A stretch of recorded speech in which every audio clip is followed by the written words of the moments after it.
Bună, dragii mei, bine ați venit la previziunile voastre pentru energia lunii aprilie. Acestea se aplică tuturor celor care au soarele, luna și ascendentul în Fecioară. Haideți să vedem în introducere din punct de vedere astrologic ce tranzite urmează să aibă loc în luna aprilie pentru voi dedicat. Pe data de 3 aprilie, Mercur intră în Taur, în casa voastră nouă. Mercur este planeta intelectului, iar Taurul este un semn de pământ fix, care încetinește puțin ritmul la nivel de gândire sau poate la nivel de comunicare. Casa a noua aparține Săgetătorului. Este o casă a expansiunii, a dezvoltării, a studiilor înalte, a marketingului, a credințelor noastre interioare, a spiritualității, a călătoriilor îndepărtate și așa mai departe.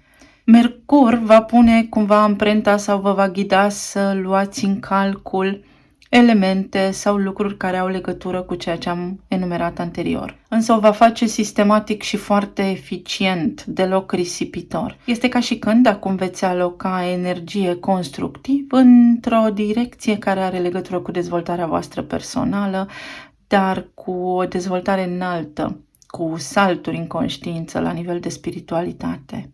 Aici puteți începe cursuri noi sau poate ați făcut deja cursuri noi și acum veți căuta să înțelegeți cum să aplicați cunoștințele deja învățate. Sau poate sunteți interesați să plătiți vreo vacanță, vreun concediu în străinătate, să faceți o călătorie inițiatică sau să mergeți în vreun loc spiritual, dar nu neapărat spiritual, în care vă doriți să ajungeți de foarte mult timp. Veți avea ocazia să cugetați pe îndelete în această direcție. Pe data de 6 aprilie va avea loc evenimentul de lună plină în balanță, iar pentru voi această lunație se va produce în casa banilor, în casa a doua. O lună plină vine întotdeauna cu nevoia de claritate, de eliminare, de curățare și de detașare de lucrurile care nu ne mai servesc. Poate acum aveți ocazia, dacă tot se aprinde aici reflectorul, să reevaluați puțin modalitatea prin care voi vă comportați sau vă aliniați la energia banilor. Cum îi cheltuiți sau ce parteneriate aveți prin care voi vă câștigați banii zi de zi? Sau poate oare nu v-ați concentra mai mult pe partea financiară a vieții și ați omis să luați în calcul partenerul, partenera, sau poate mai poate fi vorba despre faptul că voi sunteți cei care susțineți material sau financiar partenerul de viață și acest lucru, evident, să aducă o urmă de frustrare în sufletul vostru. Puteți încheia noi parteneriate cu acest prilej prin care să existe egalitate, să existe corectitudine la nivel de înțelegere și la nivel de afaceri, sau puteți lucra în diplomație. Toate aceste lucruri sunt posibile.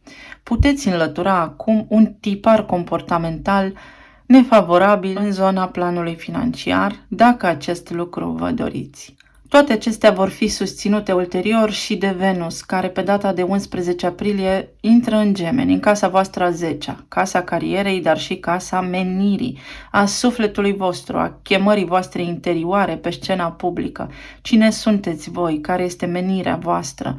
Ce titlu social aveți? Cum vi se adresează lumea dacă ar face referire la persoana voastră? Gemenii sunt semnul intelectului și îl avem pe al lor guvernator în Taur, în casa voastră nouă. Iată cum puteți acum să gândiți la evoluția voastră spirituală, la evoluția sufletului vostru, pentru că Venus înseamnă în Gemeni magnetism. Puteți atrage foarte multe ocazii sau puteți acum să faceți un schimb la nivel de profesie, la nivel de cale pe care să o urmați.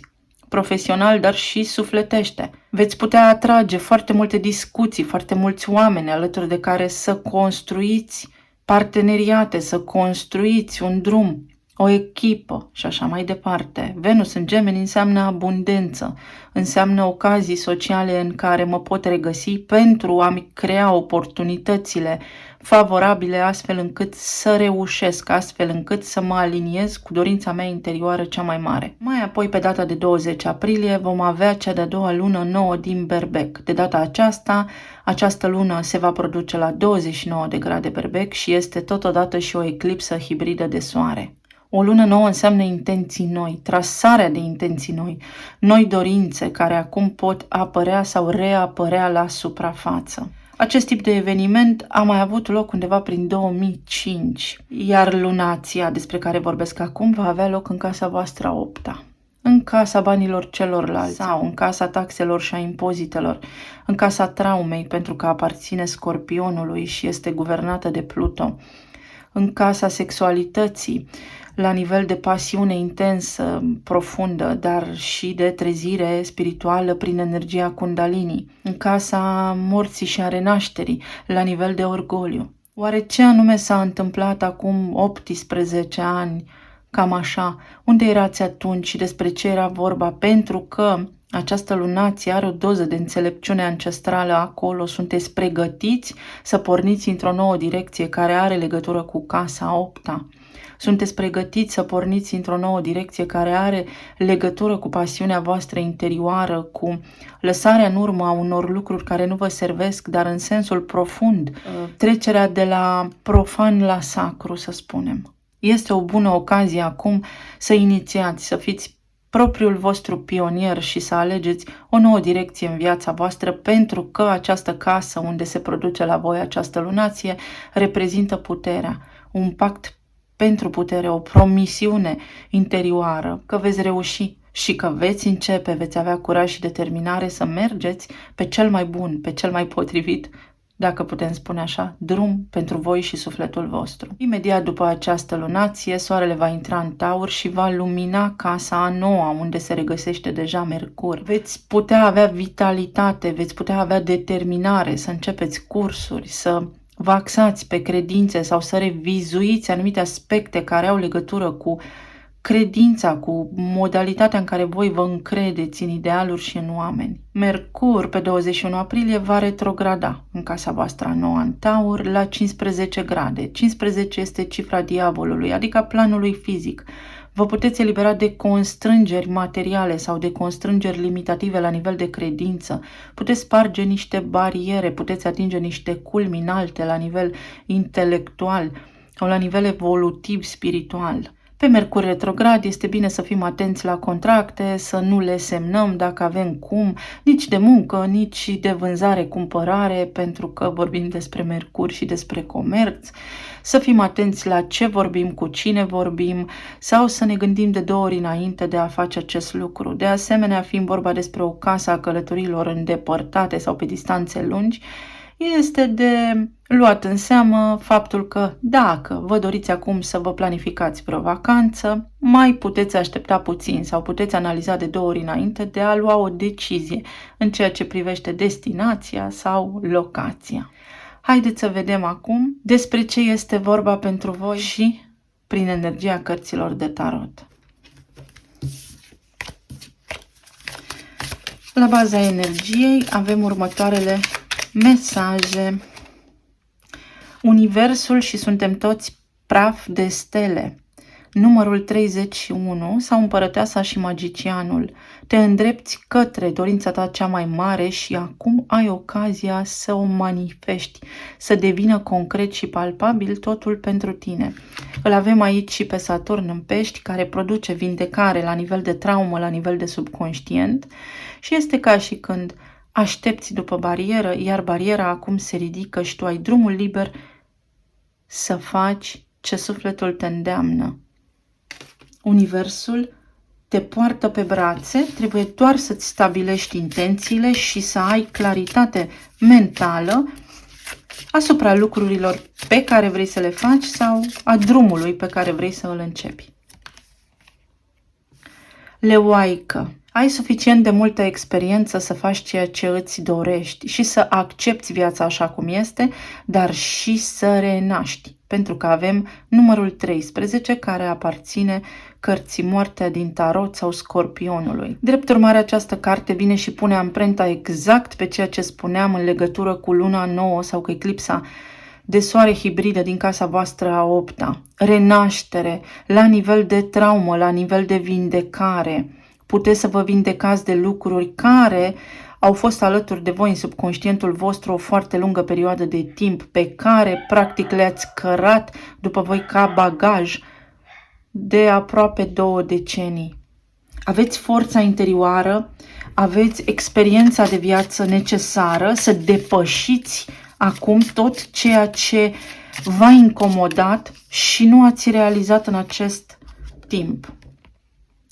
Culoarea roșu și iertare și numărul 10. O puteți lua de la început. Dacă, sub o formă sau alta, ați avut parte de parteneri care poate au exercitat un control abuziv, să spunem, pentru că vorbim despre casa 8 asupra voastră, sau poate ați avut ceva pierderi la nivel de persoane dragi care au părăsit planul fizic, puteți acum să invocați puterea neamului vostru, înțelepciunea ancestrală pentru a vă rescrie viața de la bază. Roșu este chakra de bază, originea mea, neamul meu, țara mea, de unde mă trag. Să iert direcția pe care poate am pornit inconștient și am făcut poate aceleași greșeli de nenumărate ori, dar acum realizez că eu sunt eu și că am puterea și capacitatea să renasc și să o iau de la început, oricând și sub orice formă îmi doresc. Un mesaj foarte puternic pentru voi. Aveți capacitatea la nivel lăuntric, la nivel sufletesc, pentru că leul guvernează inima, să iertați oamenii care poate v-au greșit, care poate v-au traumatizat sub o formă sau alta și să o luați de la început, să alchimizați și să luați doar părțile bune din acele interacțiuni în acest moment. Energie, semnul vostru, Fecioară, Soarele în casa noua, vă dă acum ocazia să coaceți ceva nou, să porniți pe o nouă direcție foarte profundă, 28 din nou, foarte interesant, pentru că la voi se produce această lunație pe axa banilor voștri și axa banilor celorlalți. Este ca și când, prin experiența de viață a celorlalți, puteți acum să câștigați și voi bani. Casa nu are legătură cu broadcasting, cu a transmite, cu traininguri, cu marketing, cu seminarii, webinarii și așa mai departe. Deci puteți face ceva în această direcție pentru că aveți experiență. Dacă până acum ați alocat bani și ați plătit cursuri, acum puteți să trageți foloasele, să beneficiați de experiența în urma acestor studii.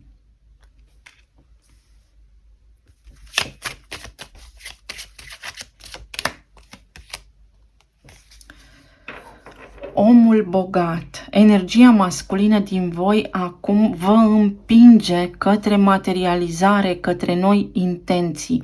Se repetă numărul 13 și leul este o energie masculină, dar și berbecul este o energie masculină, a masculinului, adică a dorinței, a determinării, a acțiunii.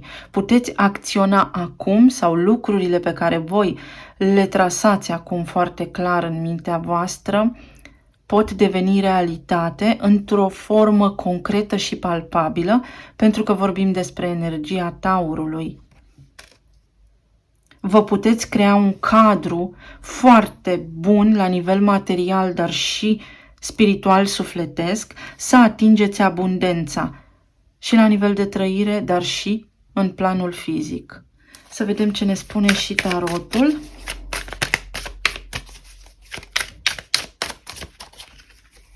Relație, planul material și planul emoțional.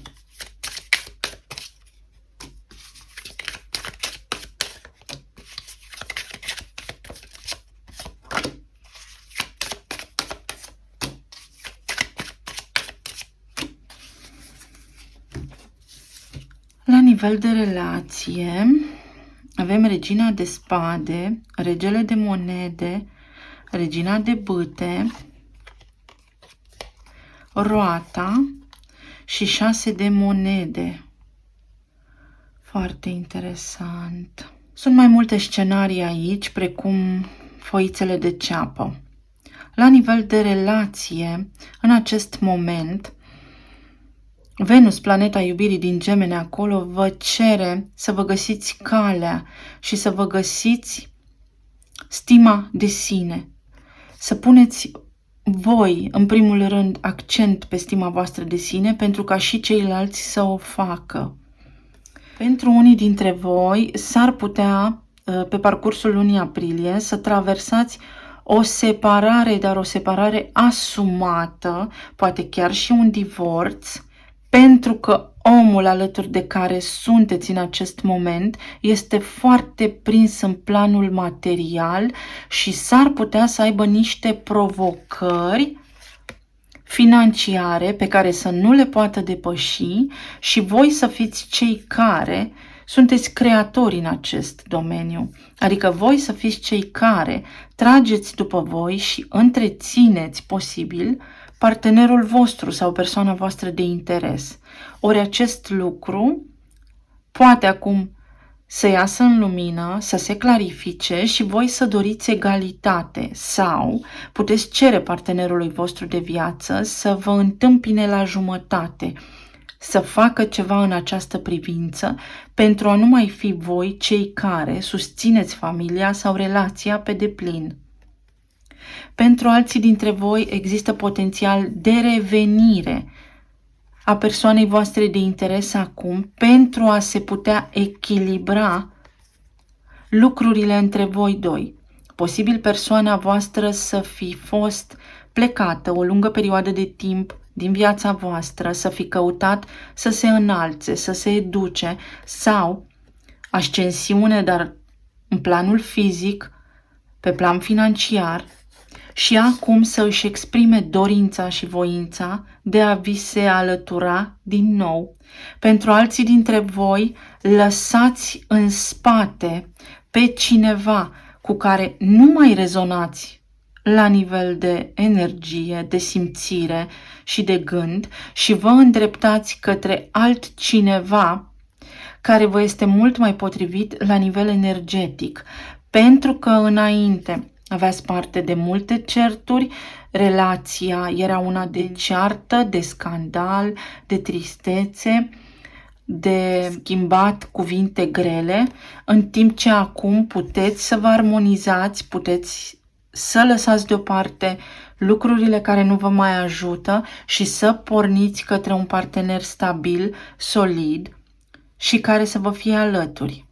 Pentru alții dintre voi există posibilitatea acum aici să aveți legătură cu o persoană care este căsătorită, dar care să aibă în plan să treacă printr-o separare legală de partenerul sau partenera sa actuală pentru a fi cu voi.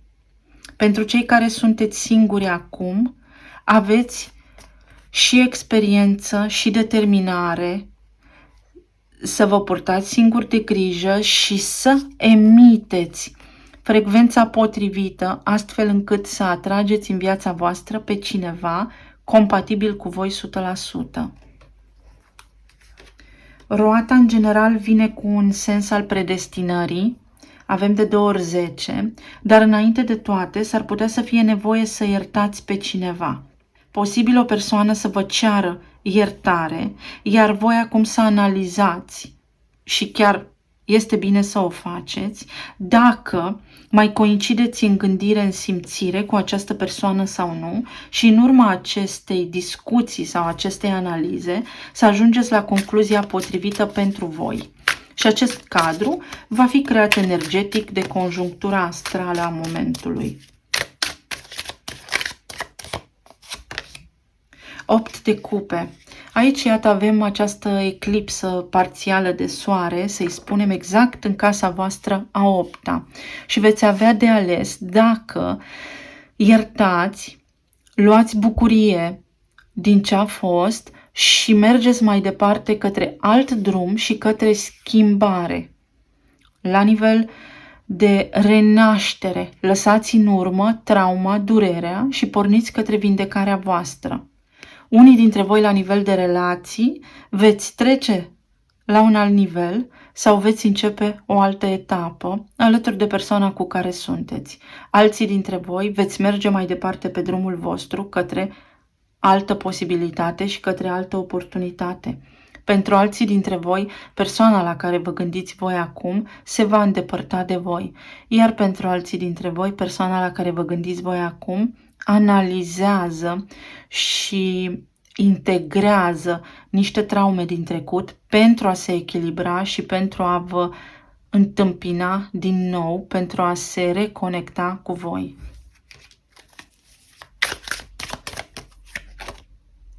9 de monede. Unii dintre voi o veți lua pe cont propriu și este foarte în regulă, iar alții dintre voi vă veți gândi pe parcursul lunii aprilie foarte serios la voi, la valoarea voastră, la carieră, la bani, la serviciu, la cum puteți deveni independent financiar, în primul rând, în parteneriatul în care vă aflați și în al doilea rând, la locul de muncă. Pentru alții dintre voi, v-am spus, doriți clar să deveniți independenți și spuneți mai bine singur. Iar pentru alții dintre voi, persoana la care vă gândiți voi acum, dacă era într-o căsnicie, devine disponibilă legal pentru ca voi doi acum să puteți avea o relație frumoasă împreună. La capătul pachetului am văzut, avem steaua și 5 de spade. Depuneți armele și nu vă mai certați pentru unii dintre voi. Se calmează un conflict care a durat foarte mult timp, posibil sub o cifră de 5 și lucrurile se vor schimba. Nu este o luptă pentru orgolii aici, ci este aplanarea unei lupte pentru orgolii aici. Steaua aduce vindecare. Alții dintre voi veți ajunge la concluzia că v-ați îndepărtat foarte mult de persoana voastră de interes și că nu mai rezonați și că este foarte în regulă, sunteți pregătiți să o luați de la capăt pentru că aveți înțelepciune și aveți tot ceea ce vă trebuie pentru a reuși și pentru a putea face un alt parteneriat cu altcineva. Și de îndată ce voi vă eliberați de cordonul energetic al trecutului, cu siguranță în viața voastră apare cineva mult mai compatibil cu voi.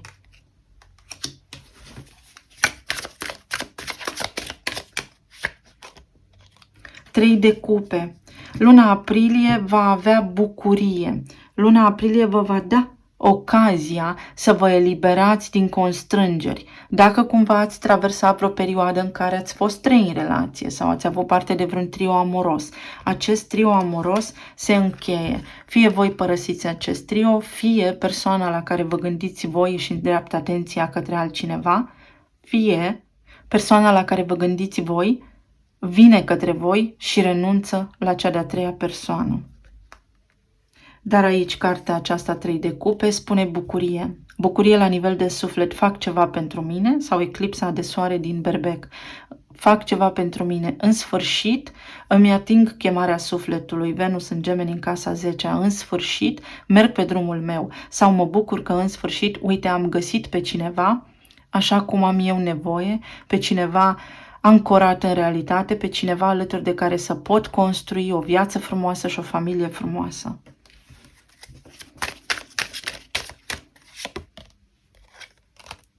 Cavalerul de monede. O intenție clară a cuiva în ceea ce vă privește și are legătură cu tot ce am enumerat anterior. Cu comunicare, aici această fată sau acest personaj are un buchet de flori în mână, cineva are intenția de a veni și de a vă cere iertare, pentru că vorbim despre casa 8-a a traumei și a vindecării. Cineva are intenția de a se stabiliza, de a face ceva, de a evolua astfel încât să vă egaleze atât în planul fizic cât și în planul spiritual la nivel energetic.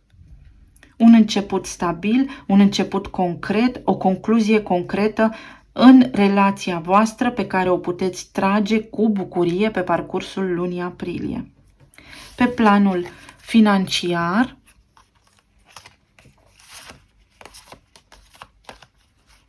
foarte bine, pe planul financiar vă eliberați de niște datorii, reușiți să achitați niște datorii vechi pentru care existau niște acte acolo și să încheiați un capitol care a persistat foarte mult timp în viața voastră. De ce spun asta? Pentru că avem luna plină din casa voastră a doua, din balanță. Iată, justiția. vă eliberați și treceți la un alt nivel, se schimbă statusul vostru social, poate obțineți o promovare cu Venus în casa a 10-a acolo, aveți ocazia să urcați o treaptă, vi se creează o conjunctură socială prin care să avansați profesional sau prin care să porniți pe cont propriu. Avem judecata, renașterea și asul de monede. Fie puteți avea acum șansa unui nou rol în aceeași instituție sau companie sau în același loc în care lucrați, fie în altă parte, dar vi se oferă o șansă. Vă puteți gândi și unde, v-am spus, erați acum 18 ani, ce pregătire aveați, care era dorința sufletului în acel moment pentru voi, pentru că aici puteți semna o ofertă de muncă nouă, stabilă. Unii dintre voi vă ancorați într-o altă direcție, vă îndepărtați de tristețe sau de neajunsuri. Pentru alții dintre voi văd o mărire de salariu care este oficială, pentru care se vor crea acte adiționale. Pentru alții dintre voi văd că reușiți în sfârșit să obțineți un credit de la bancă după mai multe încercări. În cazul în care vă doriți, evident.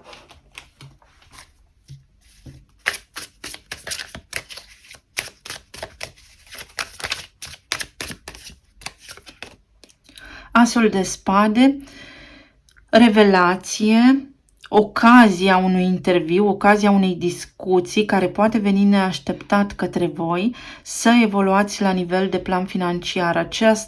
Acesta este stiloul, iar hai să spunem așa, acesta este stiloul, iar acesta este hârtia pe care veți semna un nou acord care vă ajută la nivel spiritual, dar și la nivel profesional să evoluați.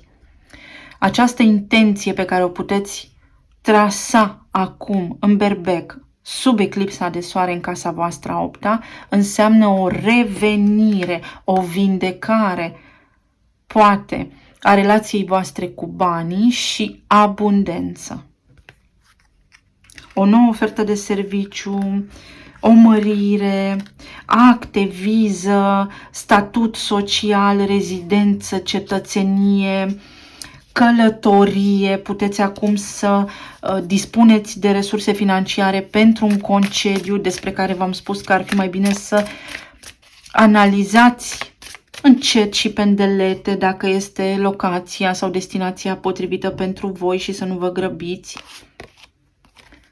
8 de monede, bani. Semnați o nouă ofertă financiară sau vă pot intra niște bani acum neașteptat.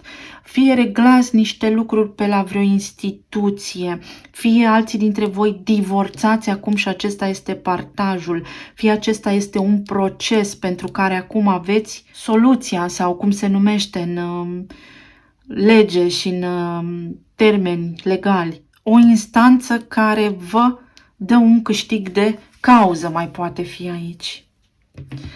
La nivel emoțional sau medical, asul de bâte, turnul, lumea și 8 de monede. La nivel emoțional se va petrece această zdruncinare, dar care este menită să vă ajute, să vă aducă curajul să depășiți o situație care a durat foarte mult timp și pe care, sub o formă sau alta, nu aveți curaj să o încheiați sau poate nu erați conștienți de ea.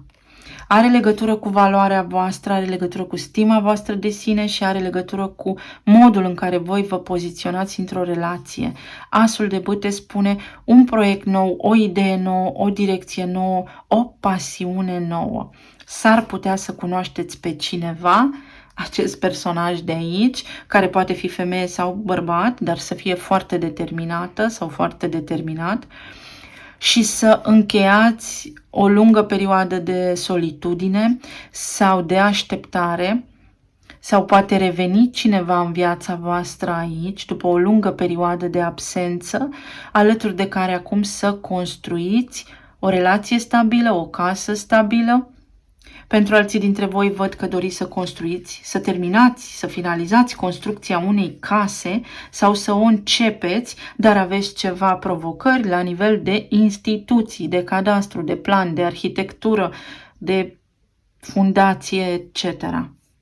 La nivel medical vorbim aici despre șolduri pentru unii dintre voi, despre incapacitatea de a merge mai departe pentru că nu aveți curaj, despre migrene, dureri de cap, posibil să aveți nevoie de un consult oftalmologic, dar veți avea energie pe parcursul lunii aprilie să faceți lucrurile pe care vi le doriți și să depășiți absolut orice. La nivel emoțional, turnul mai poate însemna și trezire spirituală. 2 de cupe, un parteneriat foarte bun, un parteneriat foarte solid. V-am spus, pentru unii dintre voi este o revenire care vă șochează când nu vă mai așteptați deja. Cuiva îi se reaprinde scânteia în suflet, pasiunea și revine, dar de această dată concret, pentru a rămâne sau pentru a depune efortul necesar într-o relație, pentru a fi egalitate și pentru a sta acolo, pentru a-și asuma viața și rolul. Și 10 de spade, depășiți această provocare. Deci sunteți la un sfârșit de ciclu la nivel emoțional, prin care acum puteți cânta de bucurie, puteți depăși o perioadă nefastă la nivel emoțional, vă vindecați la nivel de corp fizic, vă veți simți bine energizați și plini de vitalitate.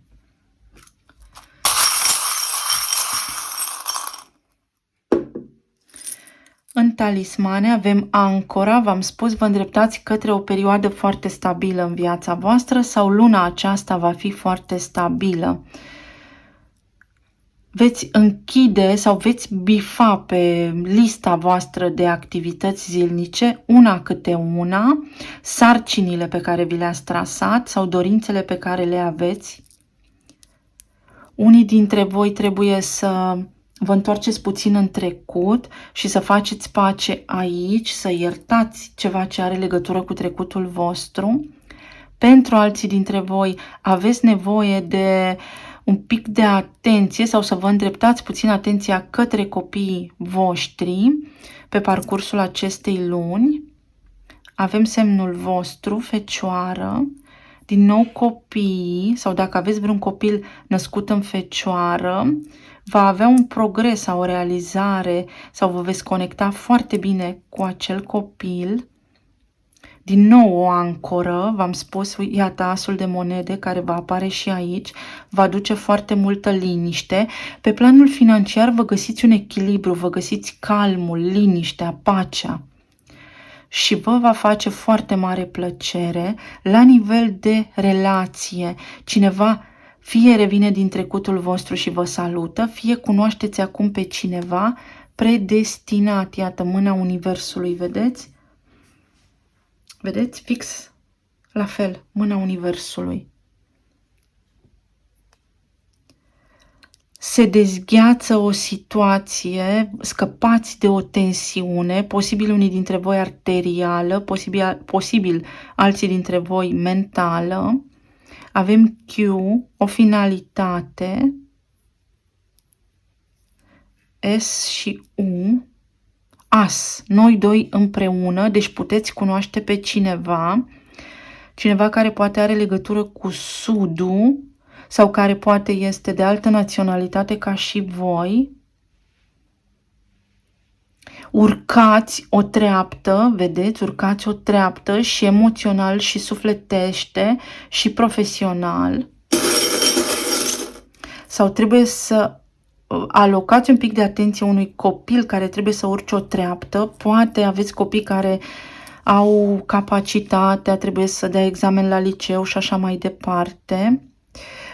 Atenție la tristețe, trebuie să vă vindecați de tristețe pentru că am aici tuse și plămânii sunt guvernați de Gemeni, de Mercur. Șut, orice șut, știți voi, în partea dorsală este un pas înainte, faceți un salt colosal care vă bucură, iată.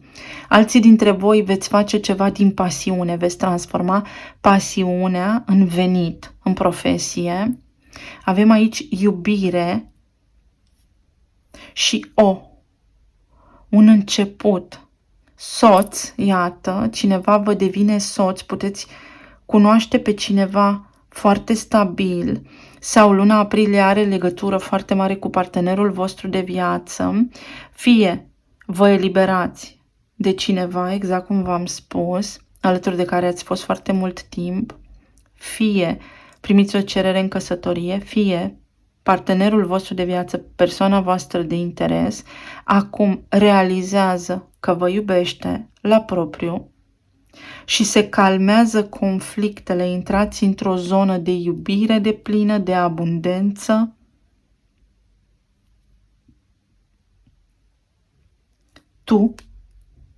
Alții dintre voi veți avea posibil o discuție, da, mai tensionată și veți trage la răspundere persoana voastră de interes și veți spune așa: deci tu ce concluzie ai? Sau și tu ce spui acum?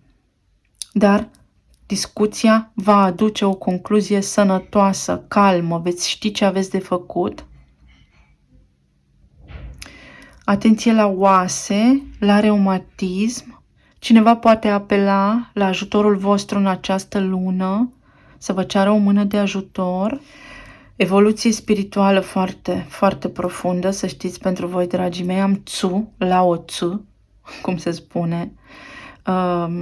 Evoluție spirituală, iată, sunteți ghidați pe calea voastră. Mercur în casa a noua. Veți face lucrurile din suflet și ce este făcut din suflet este menire și ce este menire se materializează. Unii dintre voi poate aveți legătură cu Asia și cam atât. Vi le arăt, dacă mai vedeți și voi ceva, sunteți liberi să vă folosiți de intuiția voastră. Luați de aici doar mesajele cu care rezonați. Eu vă îmbrățișez cu drag și vă doresc tuturor să aveți o lună aprilie minunată și să ne reauzim cu bine și sănătoși și data viitoare. Pe curând, pa, pa!